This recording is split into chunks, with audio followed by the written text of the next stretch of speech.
Hello there, Sir from 17 once again. This is my NieR Automata very hard video walkthrough. This is 9S's campaign, and this is the final chapter. It's called Loss. This chapter for the most is going to be a very similar retread to the one that we did with 2B. It's kind of up to you whether or not you think it's harder or easier. The only real distinction to be made here is, of course, that both 2B and 9S fight rather differently. 9S has the ability to hack, and he only generally has one weapon and can do kind of like one preset combo between it. But he's still super effective and really fun to use, and I find that the dashing attacks that he does to be way more effective when you add shockwave to them. So as long as you're using the right chips, I think you'll have a lot of success playing as 9S, and you won't find it too difficult. The final boss is the same kind of misery pit that it was before. It's an idea that could be really, really fun, but thanks to the environmental hazard that's happening all the time, it just makes it into this really messy, confusing, interesting nightmare of untrustworthy hitboxes. Which is a shame, because that's the type of stuff that Platinum normally do perfectly, and this game does not. So, dodging is something that you will be prioritizing in a lot of the sequences coming up, and I think the dodge is too forgiving in this game. I think that's probably one of my biggest pet peeves with it, and I have a lot of pet peeves, but the dodge is definitely the big one for me, because in my mind, it even calls it a perfect dodge in this game. A perfect dodge should literally be 100% skill the entire time. You shouldn't get it by accident. Like, it shouldn't be something you stumble across by mashing. That's just not how it should work. It should be something that has to be directly, you know, player agency is a reward of good timing. And in this game, like, even the best players of this game that I've spoken to have even talked about how the precision of the dodge can oftentimes leave you wanting, so mashing dodge is more of a better strategy, and everything about that sentence rubs me the wrong way. And you know there's going to be those people that are like, oh, I don't have to dodge and spam it because I'm so good, I have my timings and everything. But what it really is it comes from how the hurt boxes and the hitboxes and the relationship between the two come together. A lot of the times people can think that, you know, a dodge isn't very good because you dodge and you still get hit. Doesn't necessarily mean that the dodge itself is bad. A lot of the times it generally means that the duration of the attack is perhaps longer than the iframes that you used at that moment. You know, there's a lot of instances where that is a relationship that if you don't understand it, it can feel like you're being hit for no reason. And this game is full of those things, so it's very easy to fall into these pit traps of thinking that, you know, certain things don't work as they should or not as well as you'd like, and it just happens to be that there is a box there that lingers a lot longer than it looks like on screen, and then you end up taking big damage for doing it. But as you move forward here, you'll notice that we go immediately into this phase of the fight, which is we skip the sphere completely, because of course when 9S crash landed in the glider thing, he just nukes it, doesn't he? And we go immediately to fighting. Is it Adam when he's in the crazy all the dude ball thing? And I'm going to use the same strategy that I used on my previous run because it's the easiest and safest strategy for very hard. Get him to chase you a little bit, and then jump back up onto the starting area. And if he gets, if you put any kind of tree or geometry between you and him, and he stops like this, he will never ever move. It doesn't make any sense. I'm going to swap between my chips here to make sure that I've got the ones that give me ranged attack damage up. And all that will happen is you'll shoot him for about a minute or two. You won't look like you're doing any damage, but you are. And then he'll die. And then you can save, because it says right now we can save. And then you can move on to fighting it again, and then we can get to the final boss. And I think this is a problem. I do. As much as I would like to say that this is a fantastic strategy, and that this is, you know, using player skill and player awareness to overcome the AI, that's not what this is. This is completely horrible pathing of an enemy that cannot figure out what to do because of what I've set up in this very specific order. This is a boss that has no pieces of programming inside of it to counteract what is happening right now. Because for whatever reason, all it wants to do is sit there, spin around and get shot. And nothing incentivizes it to rush me, nothing incentivizes it to do any kind of different attack, it just chills out. And I don't mind, because I think this boss is shit.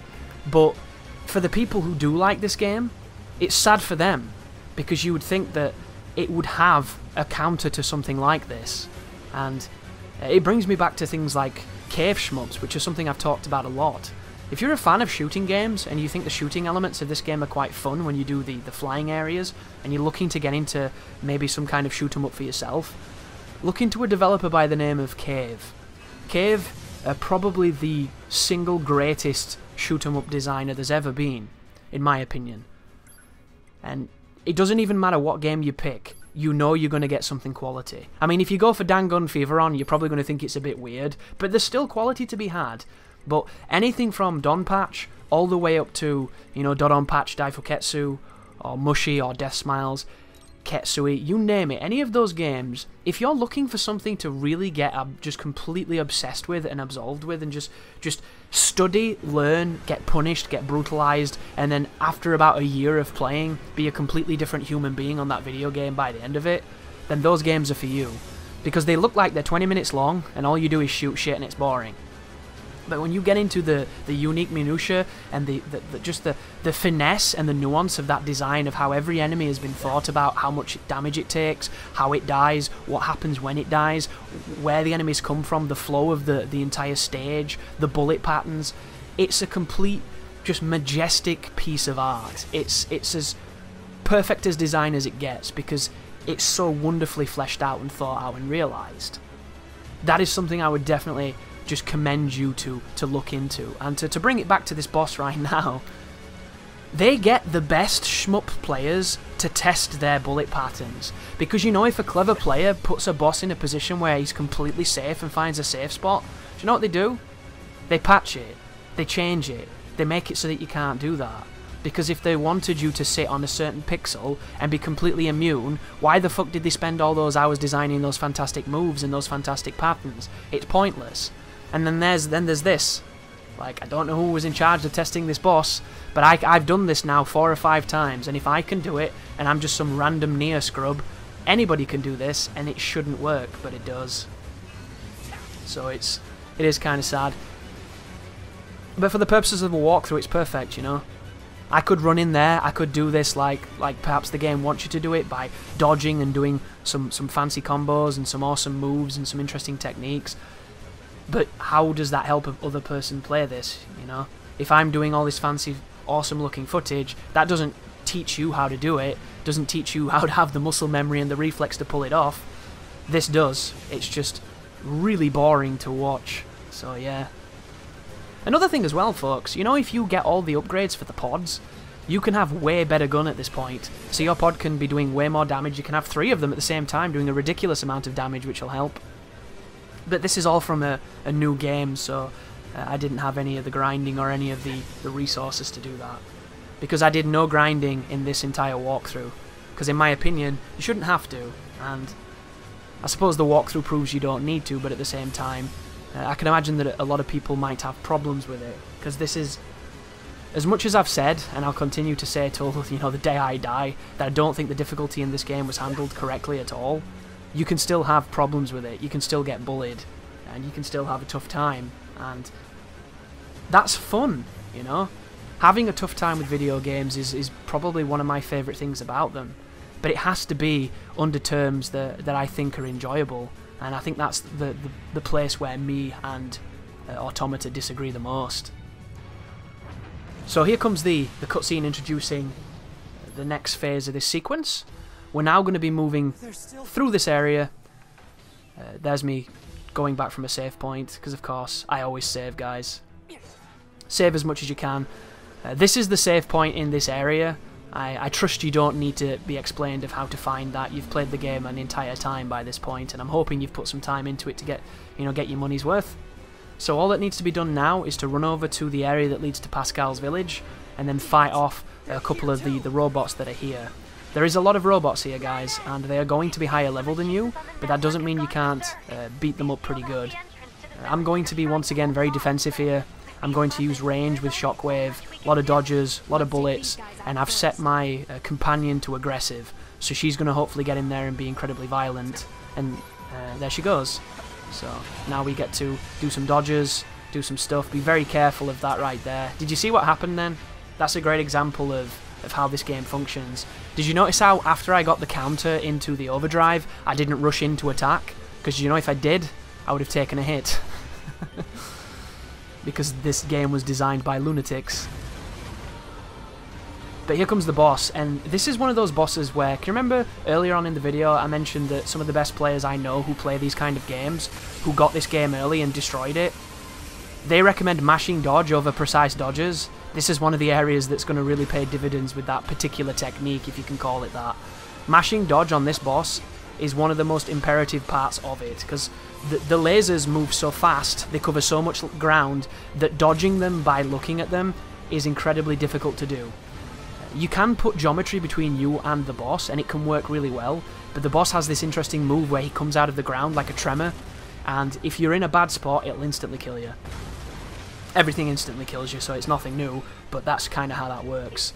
And that's the end of that boss fight, so pick up the stuff if you need be, go back to the save point we just came from, and then we're going to run back towards the centre that's now been caved in, and we're going to take on the final boss.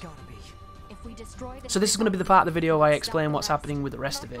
So after this, after you do the first two campaigns, you unlock the final campaign, which is a combination of both 9S, a little bit of 2B, and A2. And I really like A2, she's probably my favourite character in the game. I think her particular path through the game is a complete cop-out.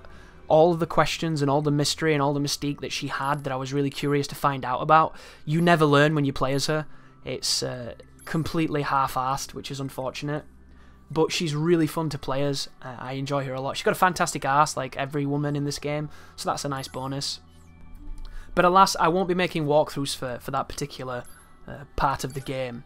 And it does suck, because that is some of the hardest, by far, of any of the areas that you've covered so at this point. Make sure that you make your partner aggressive, and if you can't talk to her for whatever reason, you can go into the system menu like I did just then, and then you can do it via that, which is a nice little tip if you didn't know. Because there's a lot of games at the moment that I'm covering, folks, and I need to prioritise the ones that I think are the most important and the ones that I feel are the most fun, and that's what I'm going to do. I'm going to be upgrading my PC as well, so that's going to be opening the doors for a couple of interesting projects that I want to do, namely Shadow Warrior 2, because I think that game looks amazing, and I want to learn mouse and keyboard to play it, so that's going to be hilarious, because I'm going to fucking suck for the longest time, so that should be something interesting. But here's the final boss. Pick up your dead body if you died like a scrub, like I did. And be careful, because picking up your dead body in this fight is a work of art. But here is Eve. He's level 48, that's 10 levels higher than us, but it doesn't matter, because 2B's on aggressive and she's going to shitpost all over his face, and we're just going to keep hitting him from a distance with missiles and with shockwave dash attacks. The only threat here is getting hit by invisible hitboxes from the debris. The debris has been designed once again by somebody who doesn't understand how video games work. So he'll throw these punches, the debris will go nowhere near you, and you will die. And it happens all the time. It's just bad. There's no defending it. There really isn't. If you're going to have something like that, make it visible. That's kind of how video games work. And this is a part here that can really show you just how bad the hitbox on the debris is, because you can die from him throwing the debris at you when once again it's nowhere near you. So be very careful in this phase. You're supposed to jump up on the platforms and put pressure on Eve, but I don't do it simply because of how bad the fucking hitboxes are. I just wait it out until he comes back down, because it's just easier. And it pretty much, this kind of perfectly sums up my issues with the bosses in this game. And I don't mind reused bosses, as long as each time you fight them there's an interesting new twist on what it was. You know, when you go back to Nilo Angelo in Devil May Cry 1, the first time you fight against him, it's just a scary fight. It's a big dude in armor, he's kicking your ass. Second time you fight against him, it's a completely different environment and he's a lot more aggressive up close, and you've got new weapons, so it makes it feel different even though it's kind of similar in a lot of ways. He still does the spammy meteorite and shit. And then just as you think you understand how it works, Virgil 3 turns up and reminds you that that game still has tricks. So it's a nice twist on what you already knew, but then it gets nuts and crazy with phantom swords and all kinds of scary stuff. That is a fantastic example of escalation in repeated boss fights. This isn't. This is everything wrong with boss fights, in my opinion. And this particular phase right now, you want to hack the boss. But I've had some weird moments in this particular encounter. I've had times where on the second life bar I've hacked him, and it hasn't worked. So when I killed him, he got all his life back again. I don't know why the game does that, but it did it to me once, which is quite rare. Maybe it was a glitch, I don't know. Maybe I made a mistake. But what you want to do is, when you hack him on the second phase, if you go to this hack world, you've pretty much beat the boss. You're going to do a couple of shooting sections against him. All of them are pretty simple, except for the last one. I generally get hit by the last one a lot. I don't know why. I think it's because you're on like a side axis, and I'm not as good at judging space from side on. But when you get to this doorway here, this like pathway, it's going to block off, and he's going to attack you from behind. So this is the one that hits me if it's going to hit me. And it seems like we did okay for that. Oh, are we going to get hit by this? Ooh, no. Close though. I mean, it's not the toughest pattern, you know. If you've ever played any of the Toho games, or I don't know how you pronounce those. If you've ever played Perfect Cherry Blossom, Indistinguishable Night, you know, Embodiment of Spirit, or whatever that other one is. There's a whole bunch of those games. They're fantastic games. If you've played any of them, this shit looks quite tame. Like hell, Ikaruga. If you've played Ikaruga, that's another one where this stuff will probably look quite tame to you as well.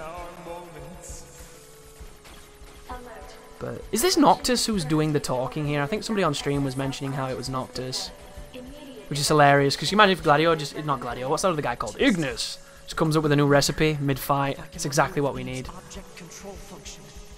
Isn't it funny when the memes that came out of Final Fantasy 15 were better than Final Fantasy 15? That's just something else. But once you see the little house here, you've pretty much beat this encounter. And then it comes back to the final moment, which is shmup heavy. So this is actually tougher as 9S, I think. But there's a checkpoint, which is fantastic. It's the game proving that it does know what it's doing sometimes. The reason this is tougher as 9S is because his launcher isn't as consistent at hitting Eve, in my opinion. Playing as 2B, I can get close to this boss and launch him easily and then keep him in a bit of a stun lock. But with 9S, every time I got close and I tried to do his particular launcher, it just didn't work the same, and a lot of the times I'd get bukkaked by bullets.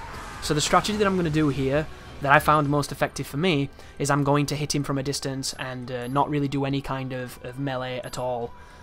Although the melee is undoubtedly the best way of doing this, but once again, 9S is just not as good, I don't think, for this fight. And apparently I don't have any shockwaves on this particular branch of chips, so my aerial attacks were all for naught. Holy iframes there, saving our lives. God, the iframes are good. Somebody mentioned as well, speaking of Devil May Cry, they were talking about Dark Souls 3. Like, fundamentally, the bosses in Dark Souls 3, all you do is kind of dodge, hit them once, and then dodge again, and then do that till they die. And you can break that game down to that. I do think it's a little bit, you know, patronising for the game, because it has a lot of complexity, a lot of subtlety, a lot of not-so-subtlety. But fundamentally, can't you do that to every game? Because he was saying how he can't understand why Dark Souls is, you know, revered in the same way, because Devil May Cry 3 is better in almost every conceivable way. But my argument to that is... couldn't you say the same thing about Devil May Cry 3? You know, you just look for the move that you want the boss to do, you jump to avoid it, and then when you land, you hit them until you can't hit them anymore, and then you get away, and then they attack you, then you jump, and then you attack them, and you do that till they die. Like, on a fundamental level, isn't that just kind of the philosophy of every single like game that involved you versing the AI ever? You do said thing until said thing is enough, and then you've won. Like right now, this is the final sequence of the boss where they make it so that you can't move very well, and all you have to do is keep shooting at him while the shmup stuff is happening, and then they give you this ridiculous life bar, which I wish you could get in the main game, but I'm not too sure if you can, because I love massive life bars. It's just one of those fetishes I have when it comes to the old video games. But the funny part about this is I'm almost certain if you get touched, you'll still die, because that's kind of how very hard works. But I haven't tested it, because I don't think I've ever got touched in this area. And if I have, it wasn't on very hard, so I couldn't remember whether or not it killed me. But just keep on hitting him until he comes up with a new recipe, and then that's the end, guys. So stab him in the head, and then continue playing until you can get that ever so satisfying ending. One of like 50 endings, so good luck with those. But thank you very much for watching, and you take care now.